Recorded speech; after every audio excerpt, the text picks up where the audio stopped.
Now we are going to do the assignment 6 here in Excel. So we have a workbook, a new workbook or a file which is muna to ang napod nga tansiran. So we have here the names. So the names of the person, the number of calls, hours worked, and call per hour and bonus, and also the total. So ang ato ang buhaton ani is we will create a formula using the following information para ato ang makuha ang calls per hour nila, bonus, and then total. So first is we will start sa ilahang calls per hour. So we will start kang Angus or kay Angus. So para makuha na tong calls per hour ni Angus is we will use the formula sa number of call niya, which is diri sa sa cell B, and then here is atong i-divide ang cell B or iyang number of calls into his hours work. So i-divide na to ang cell B to cell C, which is kang Angus is na siya sa number 2. So this one is the cell B2, cell B2, and then i-divide na to siya sa cell B3. I-divide na to siya sa cell C2. So, ano siya? Divide na to na siya. Wait. So that one, and then B2.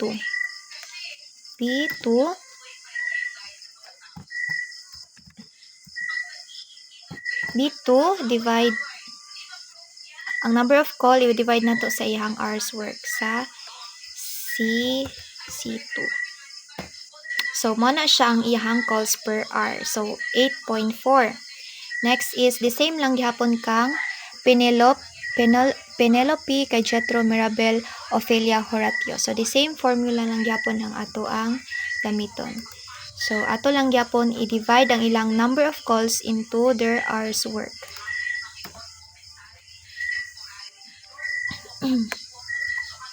So, B3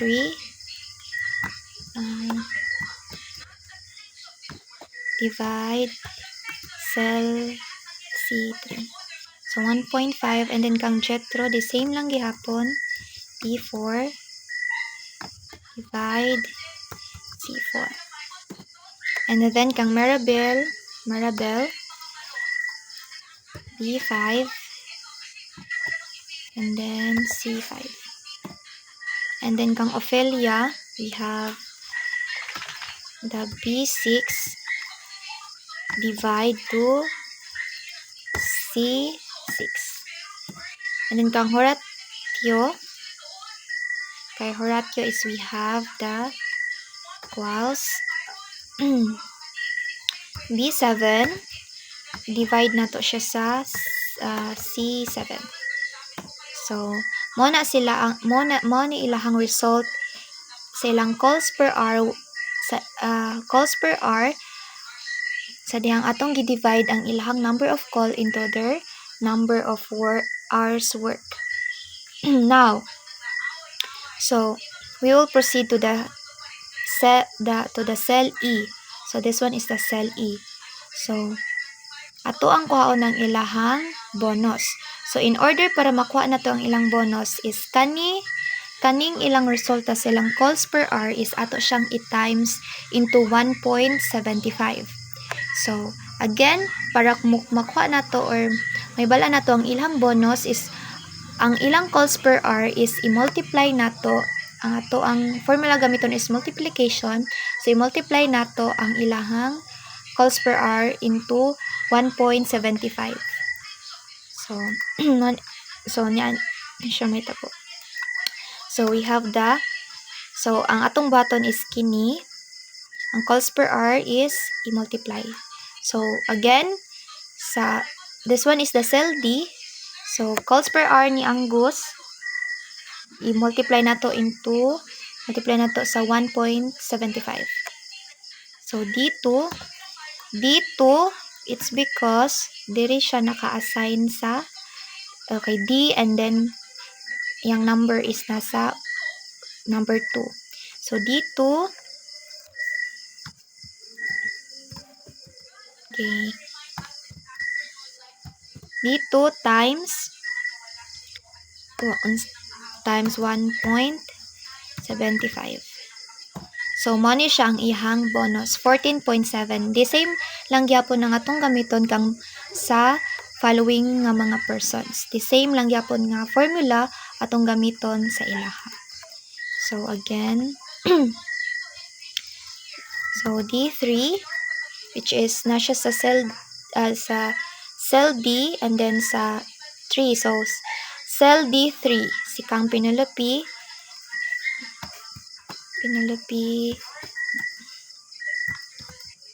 okay. D3,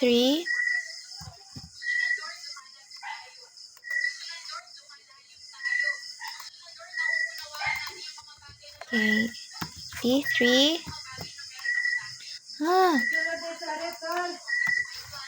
D3 times 1.75. So, mo na iyahas. Sab na pod, D4,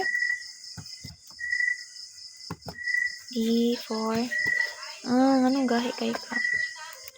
So, again, D4 times, yapon sa 1.75. Enter. And then next is Kang Mirabel. So, the same lang gihapon, D5 times 1.75. And then next, Kang Ophelia is same lang gihapon. So, D6, na siya sa cell D6,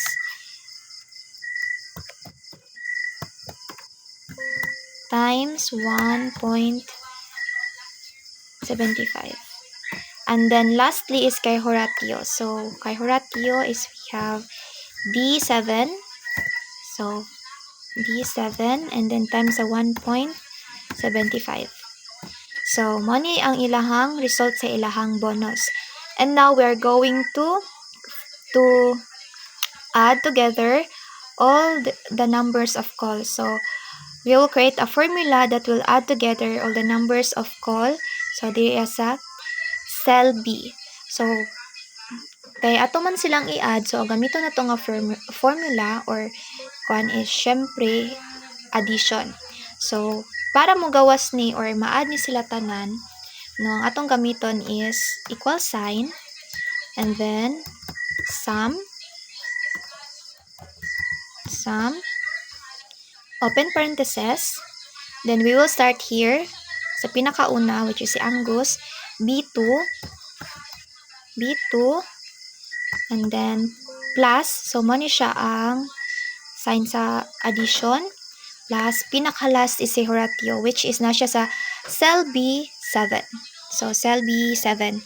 So, cell B7. So, enter. So, mo ni siya ang total sa ilahang number of calls. 195. So, mo na siya.